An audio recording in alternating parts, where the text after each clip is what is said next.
बिस्मिल्लाहिर्रहमानिर्रहीम अस्सलाम वालेकुम डियर स्टूडेंट्स। आज की इस वीडियो के अंदर हम लोग स्टार्ट करने लगे हैं मैथमेटिक्स ऑफ क्लास 10 और इसका चैप्टर नंबर 1 जो कि क्वाड्रेटिक इक्वेशंस के बारे में है।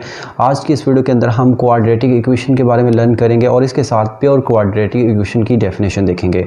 तो इनकी डेफिनेशन देखने से पहले ज़रा छोटी सी इन्फॉर्मेशन देखिएगा, जिसमें हमारे पास अगर कोई वेरिएबल आ जाता है तो उस वेरिएबल की पावर कहाँ पे लिखी जाती है और उसका कोएफिशिएंट कहाँ पे लिखा होता है।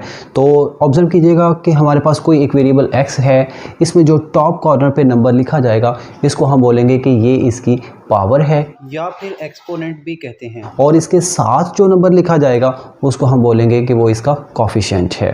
तो यहाँ पे एक इक्वेशन ऑब्जर्व कीजिएगा जो मैं आपको इस तरह से लिख के देता हूँ कि ax plus b is equal to 0।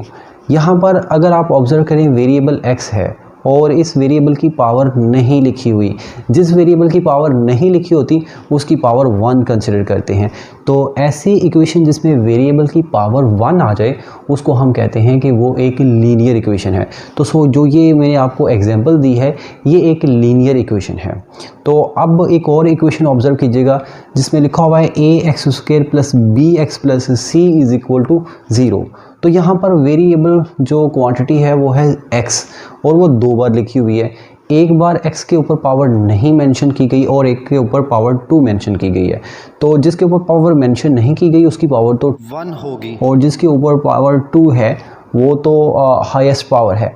और ऐसी इक्वेशन जिसमें हाईएस्ट पावर 2 आ जाए उस वाली इक्वेशन को हम कहते हैं कि वो एक क्वाड्रेटिक इक्वेशन है। लेकिन अगर पावर 3 आ जाती है तो उसको हम कहते हैं कि वो एक क्यूबिक इक्वेशन है। तो इसमें हाईएस्ट पावर अगर आप नोट करें वेरिएबल की वो है 2, तो हम इसको बोलेंगे कि ये एक क्वाड्रेटिक इक्वेशन है। तो यहीं से हम इसको डिफाइन भी कर सकते हैं कि an equation which contains the square of unknown variable quantity is called quadratic equation और an equation of second degree.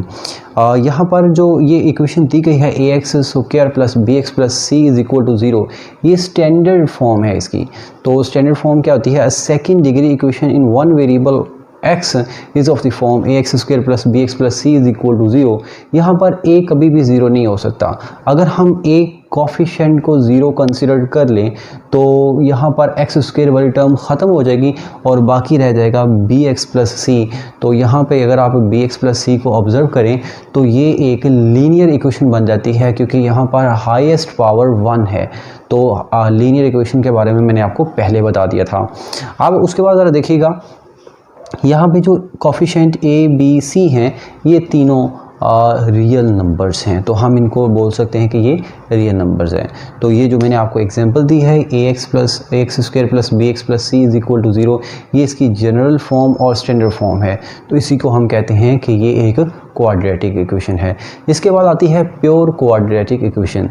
अगर स्टैंडर्ड क्वाड्रेटिक इक्वेशन के अंदर हम लोग b को 0 पुट कर देते हैं तो हमारे पास जो नई इक्वेशन बनेगी b को 0 पुट करने के बाद वो बनती है ax² plus c is equal to 0। मतलब ऐसी इक्वेशन जिसके अंदर x वाली टर्म मिसिंग हो तो उस वाली इक्वेशन को बोलते हैं कि वो एक प्योर क्वाड्रेटिक इक्वेशन है। तो इसकी कुछ एग्जांपल्स देख लीजिएगा, x² माइनस 16 और 4x² इज़ इक्वल टू 7, जिसके अंदर x वाला नंबर मिसिंग है जबकि x² वाला नंबर है और कांस्टेंट नंबर है। तो ये है हमारे पास प्योर क्वाड्रेटिक इक्वेशन। अगर आपको इन लेक्चर्स में से कोई बात समझ नहीं आई तो आप हमसे कमेंट सेक्शन में पूछ सकते हैं और हमारे इसी चैनल के ऊपर आपको बाकी वीडियोस मिलेंगी। आप हमारे चैनल को सब्सक्राइब कर सकते हैं और हमारी इस काविश से फ़ायदा उठा सकते हैं। शुक्रिया, अल्लाह हाफिज़।